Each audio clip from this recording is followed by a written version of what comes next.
अस्सलामुअलैकुम जी, एक बार फिर से आपको खुशामदीद कहते हैं स्पोर्ट्स 365 में। और इफ्स और बट्स जो थे उसमें से एक इफ आज माइनस हो गया है क्योंकि न्यूजीलैंड अपना मैच जीत गया है और आज श्रीलंका को एक बदतरीन शिकस्त से दोचार किया है। जो हम सोच रहे थे कि श्रीलंका अपने घर में खेलते हुए अच्छा परफॉर्म करेगी और आगे थ्रू कर जाएगी, लेकिन ऐसा कुछ भी नहीं हुआ। और न्यूजीलैंड ने आज ये दिखा दिया है कि अगर उस मैच में बारिश ना होती तो वो पाकिस्तान के साथ भी यही हाल करता। जिस तरह की क्रिकेट हम खेल रहे हैं इस वर्ल्ड कप के अंदर और जिस तरह की सिलेक्शन हमारी चल रही है इस वर्ल्ड कप के अंदर, जिस तरह के फैसले लिए जा रहे हैं इस वर्ल्ड कप के अंदर, जो हमारा कोच कर रहा है, जो हमारा कप्तान कर रहा है, वो सब दुनिया देख रही है, सब दुनिया उस पर हंस रही है कि कौन से क्वालिफाइड कोचिंग स्टाफ हमने रखा हुआ है और कौन से हमने जो है वो कप्तान को क्या प्लान दिया हुआ है जिस पर जो है वो प्लान काम कर रहे हैं। और कुछ भी जो है वो हासिल नहीं हो रहा।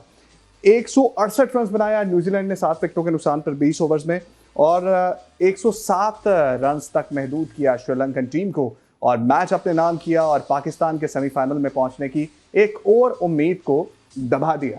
अब सिचुएशन जो है वो आपके सामने है। अब हम अल्लाह के सहारे हैं। अब तो बारिश भी हमें नहीं बचा सकती। अब अल्लाह ही जाने क्या होना है। शुएब मोहम्मद साहब हमारे साथ मौजूद हैं, साबिक टेस्ट क्रिकेटर, इनको वेलकम करेंगे। और पालाकले से श्रीलंका से हमारे साथ मौजूद है जुल्करनैन शेख साहब। जुल्करनैन साहब आपको भी खुशामदीद कहेंगे। शुएब मोहम्मद साहब, सारी चीज़ें जो हम सोच रहे थे, सब इफ्स एंड बट्स जो भी हमने कैलकुलेशन करके रखी हुई थी, न्यूजीलैंड ने आज उस पर पानी फेर दिया है और बिल आखिर हम आज फिर इस वर्ल्ड कप में इस नहज पे पहुंच चुके हैं कि हम एक स्टेप दूर हैं इस टूर्नामेंट से आउट होने के और श्रीलंका से वापस टिकट करा के पाकिस्तान आने। क्या समझते हैं आप, क्या हो रहा है और क्या होने जा रहा है? बिल्कुल बड़ा मैच एक तरह से अच्छा ज़रूर हुआ, लेकिन जो आपने कहा कि इफ्स एंड बट्स अब तकरीबन ख़त्म हो गए हैं, वो once in a blue moon होती है इस तरह की चीज़ें कि कभी आपके फेवर में दूसरी टीमें वो रिज़ल्ट लेके ला सके। तो आज जिस तरह श्रीलंका खेला है वो एक तरह से तकरीबन उनका डिसीजन ऑफ फील्डिंग फर्स्ट वो बुरा नहीं था। उन्होंने न्यूजीलैंड की टीम को 6 विकेटें गिर चुकी थी 84 रन्स के ऊपर सिर्फ, और उस वक्त तकरीबन 12-13 ओवर हो गए हुए थे।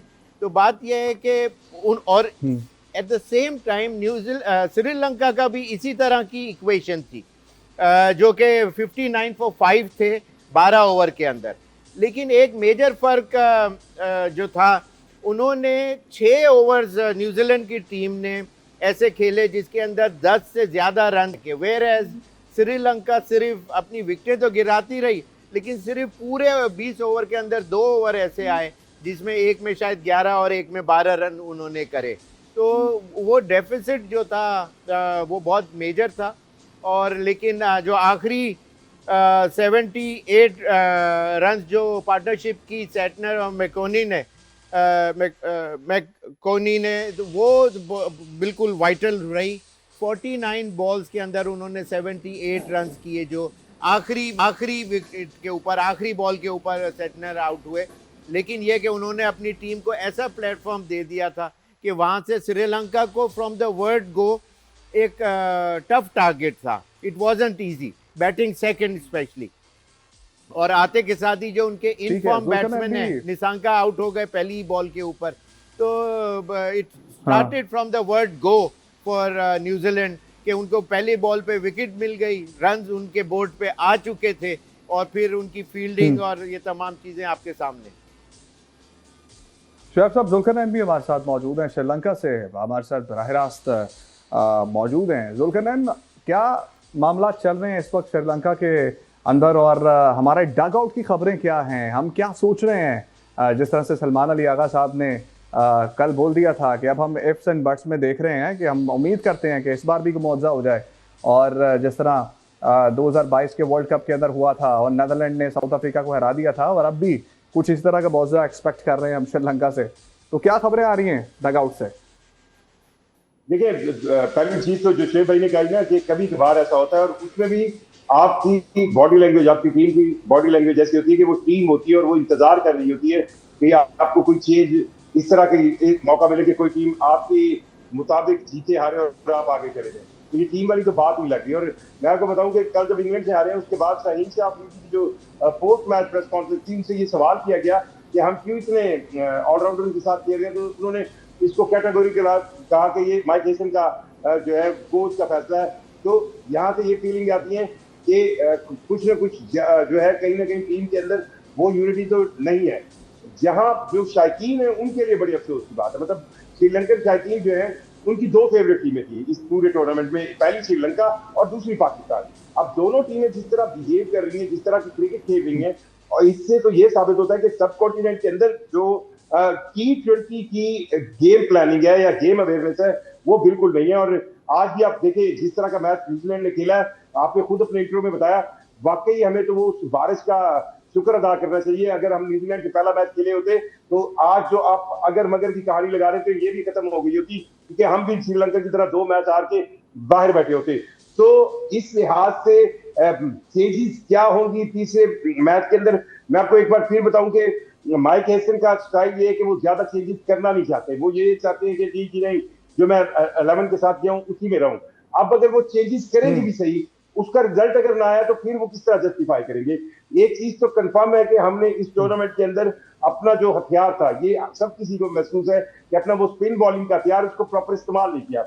ना तो हमने इब्रार को वो मौका दिया जो हमारे मैच विनिंग 40 अगर उन्होंने इब्रार ने मैच खेले तो 26 में उन्होंने आपको जीत दिलाई होगी। आपने उनको बिठाकर सिर्फ अकेले एक एंड से उस्मान तारिक के साथ आपने ऐसी स्पिन बॉलिंग रखी जो कि पार्ट टाइम है या आपकी ऑलराउंड स्पिन बॉलिंग है।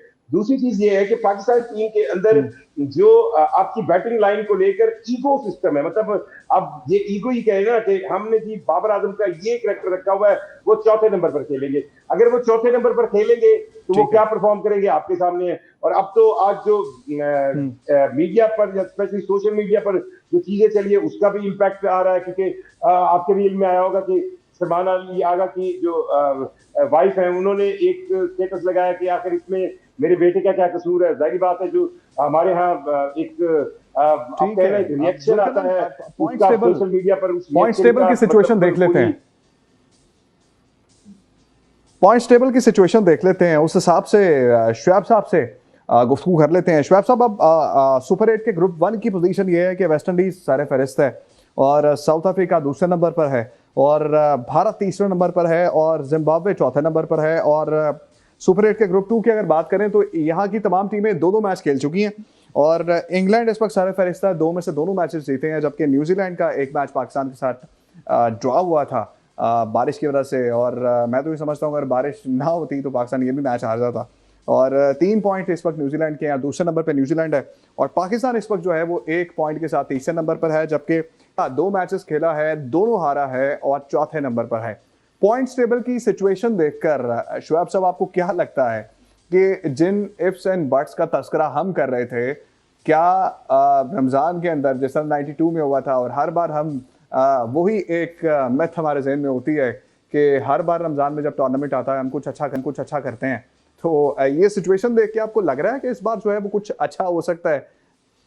देखिए क्रिकेट है, इसके अंदर कुछ कह नहीं सकते, लेकिन ये है कि पाकिस्तान को इस वक्त सारी प्लानिंग और अपने दिमागों को खोल के अच्छी टीम को सबसे पहले खिलाना ज़रूरी है, फिर उनकी परफॉर्मेंस उसके बाद आएगी। इससे पहले जितने मैचेस ज़्यादातर अभी या तो टॉस के ऊपर रॉन्ग डिसीजन लिया गया या फिर प्लेइंग 11 गलत खिलाई गई, जिसकी वजह से एंड रिजल्ट जो है वो आपके सामने टाइम एंड अगेन आता रहा। फिर बैटिंग ऑर्डर के अंदर जो है तीसरी चीज जो बैटिंग ऑर्डर है, आपके पास जो प्लेयर है उनका जो आप उसके अंदर उनका बेस्ट जो है वो एक्सट्रैक्ट जो करना चाहिए जिस नंबर पे, उस पे आप वो नहीं कर रहे।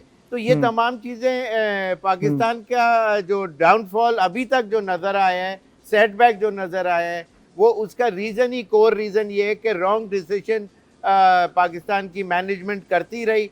और नेचुरली सलमान आगा के हाथ में इतना ज़्यादा शायद अंदाज़ा यही होता है कि ज़्यादा कुछ है नहीं, इसलिए कि वो सिर्फ टीम बाउंड्री के अंदर ही वो ज़रूर कैप्टन नज़र आते हैं, लेकिन ये कि पूरा जो स्ट्रिंग्स हैं वो मैनेजमेंट ड्रेसिंग रूम के अंदर से खेल रही है। ठीक है। जुल्करनैन, जिस तरह कप्तान के हवाले से बात की है, सलमान अली आगा के हवाले से बात की है कि सब कुछ जो है वो ड्रेसिंग रूम के अंदर से चल रहा होता है। आप तो वहां पर मौजूद हैं, डगआउट की सारी खबरें यहाँ तक पहुंच रही होती हैं, तो क्या ऐसा ही है कि माइक हेजन सारे फैसले खुद करते हैं, सिर्फ सलमान को यस सर करने के लिए रखा हुआ है? देखिए, माइक हैसन डोमिनेट तो कर रहे हैं, ये तो एक बिल्कुल समझी हुई बात नजर आती है कि उनके फैसले डोमिनेट करते हैं। कैप्टन और कोच का एक पेज पर होना बहुत जरूरी है, पर कैप्टन की अपनी सोच क्या है, उसके वो किस खिलाड़ी से क्या काम लेना चाहता है, ये बहुत मैटर करता है। हाँ, ये तो आप कह सकते हैं ना कि सलमान, अगर जैसे हम एक मिसाल देते हैं कि कल के मैच में जो सबसे बड़ी गलती काउंट की जाती है वो ये की जाती है जब इंग्लैंड की विकेट गिर रही थी और उनके पास 57 या 58 रन थे और 3 खिलाड़ी आउट थे और उस्मान तारिक आकर 8वें ओवर की पहली बॉल पर विकेट ले लेते हैं। तो अब ये डिसीजन तो कैप्टन का है ना कि वो 8वें ओवर की बाद उनसे अगला ओवर करवाएगा 10वां, या फिर वो गेम को डीप लेके जाएगा। गेम को डीप तो बैट्समैन लेके जाते हैं ना।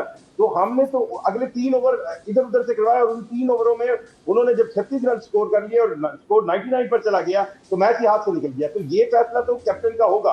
अब ये भी वक्त बताएगा, क्योंकि आप देखें, अब पहले होता था T20 क्रिकेट के अंदर 10 ओवर के बाद एक पानी का वक्फा होता था, अब होता है 7 ओवर के बाद। अब ये भी हो सकता है कि आप देखते हैं कि 7 ओवर के बाद जो है वो माइक हेसल जो है वो पाकिस्तान टीम बैटिंग कर रही हो या फील्डिंग कर रही हो, वो खुद जो है अक्सर ग्राउंड में जाते हैं। अब हो सकता है कि 7वें ओवर के बाद माइक हेसन यही कह के गए हो कि उस्मान तारिक को 1 ओवर करवाएं और बाकी जो है फिर उसको रोक लेना है। तो अगर कैप्टन को बिल्कुल ABCD की तरह माइक हेसन पर चलना है तो फिर वो कप्तान नहीं है।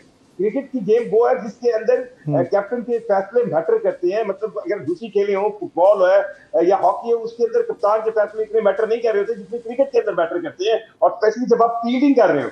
तो इस लिहाज से कैप्टन उस तरह के कैप्टन नजर नहीं है। और यही चीज थी, मतलब मैं आपको बताऊं कि जब हम इंडिया से मैच हारे थे, उसके बाद जब टीम प्रैक्टिस के लिए आई तो मुख्तलिफ प्लेयर से जब हम बात करते थे, वो अपनी प्रैक्टिस नेट प्रैक्टिस करके जा रहे होते थे, तो वो कहीं ना कहीं ऐसा कमेंट या तासुर देते थे जिससे उनको लगता था कि उनकी बात नहीं सुनी जा रही। और अगर आप ये देखें कि माइक हेसन के अगर ये सारे फैसले हैं, तो मैं आपको एक चीज बताऊं कि माइक हेसन भी अगर पाकिस्तान क्रिकेट बोर्ड में इस हार के बाद कुछ ऐसे इकदाम किए जो माइक हेसन को डाइजेस्ट ना हुए, तो आपको नजर आ जाएगा कि वो फिर ये कहेंगे कि मुझे फलां के कहने पर मैंने बाबर आजम को रखा था, फलां के कहने पर मैंने फलां को रखा था। सो जो आपकी पास माइक हेसन को लाने की वजह थी वो ये थी कि हम एक गैर मुल्की कोच लाएंगे, एक गोरा होगा, वो हमारी जो लोकल सिफारिशें है या ग्रुपिंग है उससे बालातर होगा। तो वो वैसा तो नजर नहीं आ रहा, और वो गोरा अगर ज्यादा डोमिनेट कर रहा है तो फिर आपका कप्तान का कैरेक्टर क्या है। और कप्तान अगर आपका मजबूत कप्तान नहीं है, और फिर आप कप्तान देखिए, फिर अगर कप्तान मजबूत कप्तान नहीं है, फिर in sense of T20 cricket तो सलमान अली आगा की जगह ही नहीं बनती फिर टीम में। अगर आप वो मजबूत कप्तान हो, कप्तान के माइंडसेट के साथ हो, फिर वो परफॉर्म भी ना करे तो आप बर्दाश्त कर लेंगे। अब इस पूरे फिनोमेना में कई सवाल उठते जा रहे हैं। अब शाहिद अयूब को एक तसलसल के साथ आप मौका दे रहे हैं, उनकी एवरेज जो है वो मतलब जो इस लिहाज से कई चीजें ऐसी हैं जो वाकई सलमान अली आगा ने अगर कैप्टन का टैग लगाया है तो उनको जवाब देनी होगी। और इसके अलावा माइक हेसन का और सलमान अली आगा का अगर कॉम्बिनेशन है, एक पेज पर है, तो उन्हें कम से कम ऐसे फैसले करने होंगे जो नजर आए कि यार कुछ फैसले हैं, ये नहीं कि हार की वजह बने।